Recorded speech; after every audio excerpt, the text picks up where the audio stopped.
Mahirap paniwalaan, Mark. Dahil ang best ko nang nakitang nasaktan ng aking anak.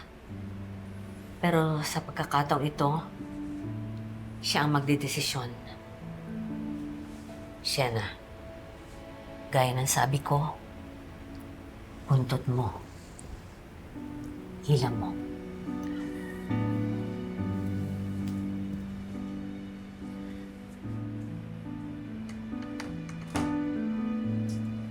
Shena, mahal kita. Alam ko hindi ka pa ubos na ubos. At meron dyan sa puso mong pag-asa. Sana ibigay mo sa akin yun. Dahil pinapangako ko, magiging masaya ka at hindi ka na masasaktan kumulit. Mark, sa tagal ng pagtsatsaga mo, naniniwala ako na mahal mo ko. Pero, bigyan mo pa ako ng konting panahon para makalimutan lahat ng pinagdaanan ko. Maghihintay ako, Shena. Maghihintay ako.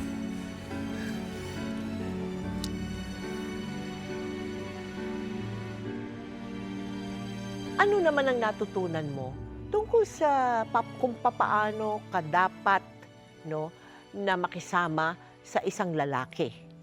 Mapapayo ko lang po sa kanila na huwag po silang magpapadala sa matamis na salita ng mga lalaki. Ayun, Papasalamat po ako kay Tamel kasi kahit papaano po na nailabas mo Opo. yung bigat ng pinagdaanan at mo, may share ko rin po sa mga Yes. mga bata pa na namamasukan. Yes. Bata pa lang may obligasyon na Oo. sa pamilya.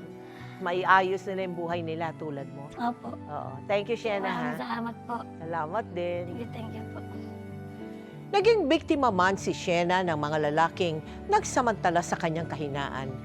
Nanindigan naman siyang ituwid ang mga pagkakamaling bunga ng kanyang murang isip at kapusukan noon.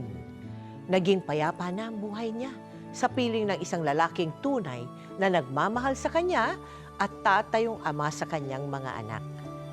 Sa ating mga kabataang nadadarang agad sa tukso, kung iwasan nyo ang maging mapusok at marupok. Dahil kapag nagbunga ang inyong pagkakamali nang hindi pa kayo handang maging ina, ang inyong mga anak ang posibleng magpasan at humarap sa isang bukas na walang katiyakan. O mga ka-millennials ko dyan, mga Gen Zs at Gen Alphas, huwag ipanakaw ang inyong kabataan. Sikapin munang ayusin ang inyong buhay sa pagbuo ng isang magandang pamilya. Ngayon, bukas, at magpakailanman.